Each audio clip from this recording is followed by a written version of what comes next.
This should be fun because I think both of us will have a lot to say on a midlife crisis. So we're talking about midlife crisis. That's right. कहना क्या चाहती है तुम? Politely ये कहना चाहती हूँ कि when did you realize? When did you? साफ बोल दे कि when did you become a बुड्ढा?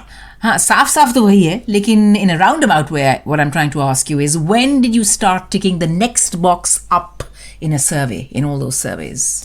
Don't we tick the same box? Oh, I doubt it very much. When did it dawn on you? When did the penny drop that you might have moved on? Might have dropped many years ago. But the first instance I remember of it dropping was I was relatively young and I was in India. It's all relative. It was all relative. And I went to get a t-shirt or a nice sweatshirt, I remember. And I walked into the shop and I saw something really nice and I picked it out and I gave it to the shopkeeper. And he said, Uncle Ji, ये size आपको fit नहीं आएगा. So he kind of gave me a double whammy insult. Yeah. He called me Uncle Ji and he just basically told me how fat I am. Yes. All in one sentence. So, yeah, I left the shop. So that was many years ago. But now let's talk about recent times. I mean, has anything happened to you that's kind of left you stunned or took you by surprise? Yeah, once I was on the bus. And on the bus you get this video camera and it shows different scenes on the bus. And I kept seeing this photograph of this guy's back of his head, some balding guy. And then penny dropped after about 3-4 seconds and it's me. Every time the camera came on, I used to bang my head to make sure it's me and it's not, someone else. So that's the first time I realized that maybe I look different from the back.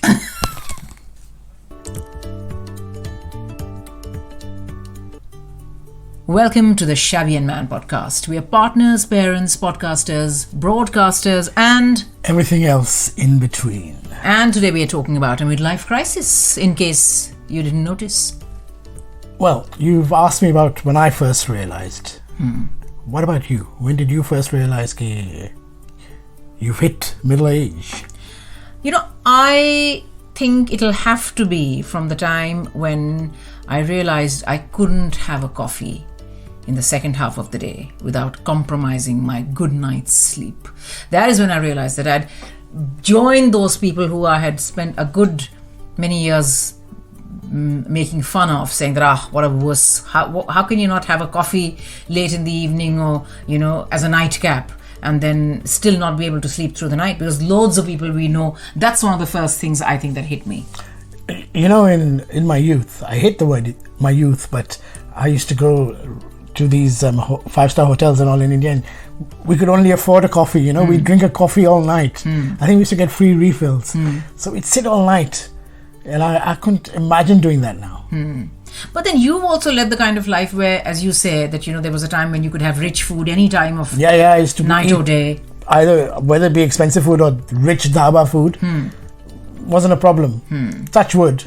Still, it's not that I stopped eating it. Yeah. I still eat rich food, but what's your relationship with coffee right now? A bit more conscious. I still like to have a coffee, but probably not last thing at night. Yeah. But I can have it up to about 6-7 o'clock in the evening. Yeah, and because I love coffee so much, both of us do, but I love coffee so much. But you like to start your day with coffee. I like to start my day with coffee. I can't. I could. Garama chai chahiye subah. नहीं, मुझे तो गरम coffee चाहिए. और up until 5-6 साल पहले तक भी, 4-5 साल पहले तक भी, in fact, I could easily get through 5 cups of coffee a day without worrying about, will I be able to sleep tonight or not? But that has changed considerably. Is it good to drink 5 cups of coffee a day? I'm not sure. Well, that's a different debate. That's a different podcast. But I think that is when I realized. And also, as you're saying, I think alongside food habits, a change in lifestyle. When you suddenly, want to staying at home on a Friday night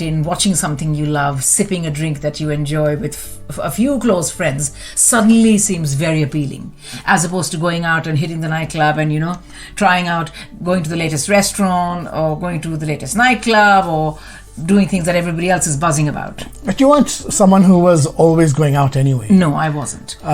I've stopped. I blame the kids for that, but I've really hardly go out now. Yeah, but I find it more enjoyable to sit at home and watch TV. Yeah. It works in tandem, exactly as you said. I think it also has to do with the fact that, when you become parents and then your kids kind of start taking up a lot of your time. And so if you've got a bit of free time, that's when you really want to indulge in the things that you truly enjoy. And do you think it's too much faff now to get up, get dressed, Yeah. go out?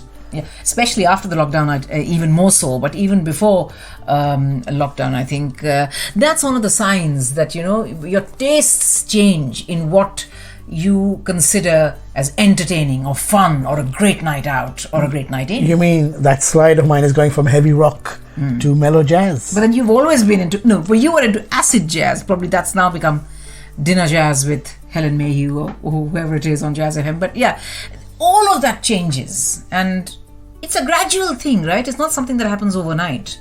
But some things kind of suddenly drive the point home. In your case, as you said, you saw this bald patch on a bus camera, and that's when you realized that objects... That's when it actually clicked. And I thought, oh God, I look a bit different. And in my case, I'll have to say it was definitely my relationship with coffee changed. And that's when I knew And you know, people say there's telltale signs that when you get into a chair or a sofa, you go, you make creaking noises. Yeah. Yeah. And then most people kind of start talking about their back. I mean, you know, fortunately for us, touchwood, we don't have a chronic back problem, but it is a fact that, you know, once in a while you kind of feel, I could do with a sit down. Or these are all signs of aging, I suppose. And I think your vanity is severely compromised when you get to that stage, because one of the follies of youth, as they say, is the fact that you feel you're invincible, that you're on top of the world, and that things are never going to change. Yeah, but I'm Punjabi. You know what that means, don't you? What? When I'm 90, I'll have jet black hair. Yeah, that's true. So the color of your hair is absolutely no indication of how old you are or how old you even feel. You know, talking about vanity, without wanting to appear sexist at all, I do feel that, like, you know, my goatee has become a bit white. I think men and women age differently. Or deal with midlife. Deal midlife with it crisis differently. That's probably a better way of saying it. That I'm thinking of fillers and Botox.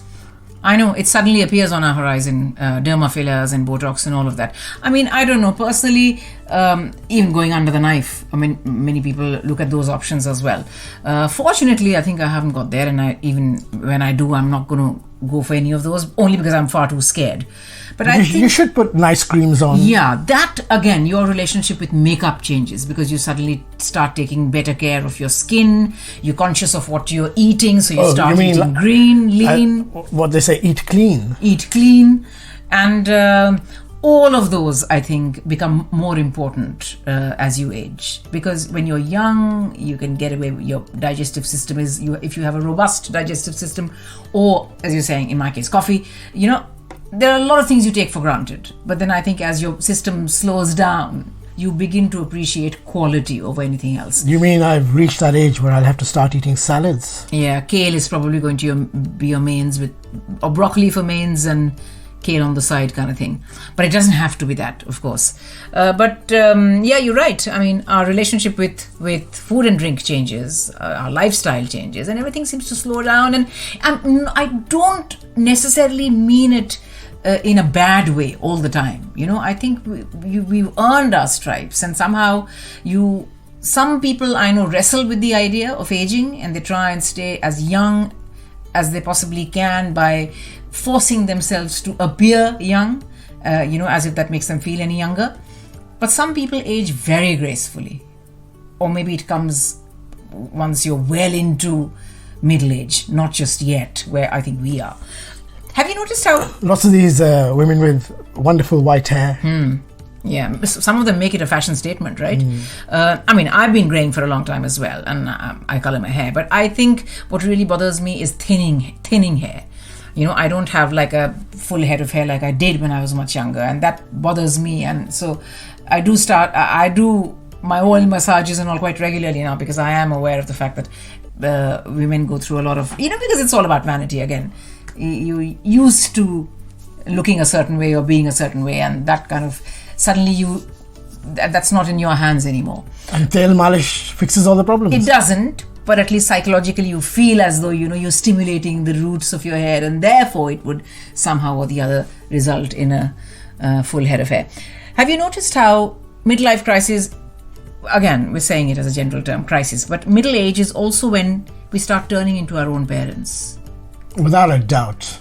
No matter how you fight the notion of never doing what they did, or while you're trying to be a parent to your children, you always try and not do what you think they did wrong, and you make your own set of mistakes. There's a famous saying that if you want to know what your partner is going to look like in 30 years' time, look at their mum. Just look at her mother. Yeah. Not just about looks, but I think even behaving the way our parents behave, or certain things which are so ingrained in us, which we probably don't realize until we become mirror images of our mums and our dads, and we. I also realize that middle age is when you become like your parents. Do you feel like you're going that way? Yeah. Or all the things you hated, you started doing as well. So I can just imagine how our kids feel. Yeah. And growing up, you feel that you're never going to make the same mistakes, what you perceive to be your parents' mistakes, or we're going to do this differently. And then I think by the time you get to their age, you realize that you're doing exactly the same things. And I'm not just talking about characteristics. I'm also talking about physically. You start resembling them as well a bit. Do you think? Yeah, a bit. I mean, there's that famous saying that if you want to see what your partner's going to look like in 30 years' time, just look at their parents. Just look at their mother. So that is another sure sign that you're kind of not as young as you think you are in your head, probably. Also, I think people end up becoming creatures of habit. I mean, the routine. Yeah. It's true. I mean, I would never imagine this, but I have a comfy pillow. There's one pillow I like, and maybe it's more than routine, it's becoming fussy. I don't really care that much what other people I never have cared, I know, but I don't care now what people think or how I'm perceived. And I have my own favorite cup. I have a couple of things that I've got very attached to. Favorite side of the sofa? Yeah, probably. That's because you don't let me sit on one side. You say that, das jayega. Go and sit on the other side of the sofa. Yes. And favorite way of folding a towel? What's that? I thought you complained that I don't fold towels. Yeah, but or favorite way of making the bed, or whatever it is. That I think you're right. It is becoming a creature of habit and expecting the world to follow the rules that you lay down. What else? What else do you think is a sure sign of middle age? As you're saying, not worrying too much about what the world. It is. You can now. I feel like you can now take your foot off the pedal. You can ease yourself out of the rat race. Everything doesn't have to be go go go go go. It's more like dekha jayega. What's the worst that can happen? Do you believe in that or not? I do. You just kind of seem to be just nodding your head. No, that's because I don't know if those who listen to this podcast are aware of the fact that there's a considerable age difference between you and me. So we are almost bookending a decade. That's a bit harsh. No, why? It's not a bit harsh. It's the truth. And so you might be feeling a lot of things many, many years before I do. And you're going to turn around and say, statistically, women are meant to age faster than men. But so a lot of the things I'm just nodding and playing along, hoping that they would come true when I get there, when I get to the point where you're standing right now. First you stabbed me, and then you twisted the knife. Then I've taken it out as well. Not caring about what others say, easing into a routine, having your favorite spots. So all these things haven't happened to you yet? No, they have. They have. I think I'm beginning to experience all of that. Perhaps not as intensely as you do right now. But I also feel that it's a great place to be, because professionally, if you look at your career, this is when you've spent a good 25-30 years doing whatever you're doing, and this is when it is time for you to get rewarded for experience more than anything else, because there are lots of life lessons that you learn, lots of things that you learn which you cannot learn unless you've put in a certain number of years doing what you do, doing what you're passionate about. You can't fast track that. And if there is an upside to middle age, it has to be the fact that you're You're financially more secure. You've got more experience in whatever you do, and you've learned to truly relax, as you said. Take your foot off the gas and enjoy life a bit more. Not be too harsh on yourself. And I think when you're young, you're always worried about what other people think, how you seem to them, how you portray yourself to them. And I think there comes a stage after a bit where you say, well, like it or lump it, this is me. If you don't like it, fair enough. Yeah.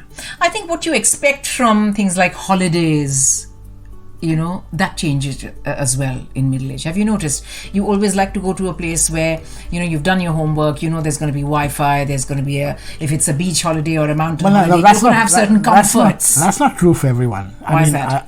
I know what you're alluding to. You're talking about those backpacking days are over. Yes, they're completely over. But if you look at lots of backpackers, they're middle-aged. I know that it's also, especially in the West, I think it's quite a thing for mums and dads to take their teenage kids on these, and it's a great adventure. It is a great adventure. No, but I think that I'm now veering to that stage where I like my creature comforts. I like a comfy bed, a luxurious bath, not too much walking around in the sun, good food and drink, and not too many surprises when you're on holiday. I'm talking about holidays here. You mean now we'll have to start booking cruises? No, please, I've not got to that stage yet. Although saying that, I'm actually, it's quite tempting to book a cruise. I think it sounds like a good idea. But your tastes change, and if you are taking it easy, and if you have done the draft, you're saying you like to now really enjoy the comforts of life. What about rediscovering old passions, things that you give up when you're too busy making a life and making a home and bringing up children? I think reading, painting, writing, traveling, all of that comes back. We've already said that once in a previous podcast, that once the kids have flown the nest, there's so many things we're going to redo. Yeah. Or do for the first time. I'm dreading that stage though, because I cannot imagine a house where it's going to be just the two of us all day. You're making it sound like it's a very sinister thing. No, because I don't know. I know that is a stage which has its own set of challenges, because once the kids have flown the nest, then you're truly on your own again. You mean we will have to talk to each other? We will have to talk to each other then, and we'll have to discover things that we both enjoy watching, because normally, it's not a tussle with the remote, because now we've got too many devices that people can watch their own things on. But that is another, I suppose that is stage 3 of retiring, and really kind of... That's going to be a problem, because both of us are not into gardening. No, we're not. And but I can see that I think I have more time to rekindle old interests. Like cooking, watching, making something just for the sake of it. You want to go and you're so fastidious. You want to go and buy every ingredient, specific ingredient, no matter how hard it is to source. So you mean putting a dish together? In the early days, you used to like baking? No, I've always enjoyed cooking. This is something new, isn't it? I've always enjoyed cooking, but when you're cooking for the family, when you're cooking Monday to Friday, you kind of rustle up quick meals. But now cooking for the pleasure of cooking and trying out new things and making sure that you have every specialist ingredient. It's all pleasure and leisure. It is about pleasure and leisure. It is a good mantra, I think, for a midlife, which is still some years away from retirement, full retirement. And yet I think we've kind of, coming down the hill now, I think. And for those listening abroad, once you're retired in London... please don't mention the Freedom Pass. You can travel anywhere you like. From the gleam in your eyes, I could tell where you're headed. On the tube, on the bus. Yeah. And the irony is that when it is free for you to travel on the tube and the bus, you probably will not have any place to go. I probably can't make it up and down the stairs. Yes. And not just that, you'll probably be saying, just couldn't be bothered to go and have a look at Selfridges again, or Foyles, or Hyde Park, or Kings Road. You're not going to do those sort of things when you're old. No, I'm going to go to museums. Oh my God! All right. I'm going to educate and culture myself. Yeah. Okay. About time. Do you think we've spoken enough about middle age? I think we have. Yeah. So, in a gist, yes, you're basically saying that I have passed middle age and you're just about to hit it. Yeah. Is that what you're trying to say? No, I'm saying that whether it is middle age or old age, you're going to get there well before me. That's what I'm saying. इसी में खत्म कर दें? Yes. Okay then. Bye everyone. We'll catch you in the next episode, and you know exactly where to find us. And where does everyone find us? On Spotify, on iTunes, on Podbean. I was just going to say, in case anyone's wondering of the rustling, I had actually written it on a piece of paper, but I can't find it. See, that's another sign of middle age. You have to write things down. That's true. Lucky I've never had to do that. Well, I guess I better say bye as well. So thank you so much for taking the time to tune into the Shabby and Man podcast. And we're always truly humbled by the amount of love you give us all. So please do comment, review, subscribe, and find us on all your favorite platforms. Till next time, bye-bye now.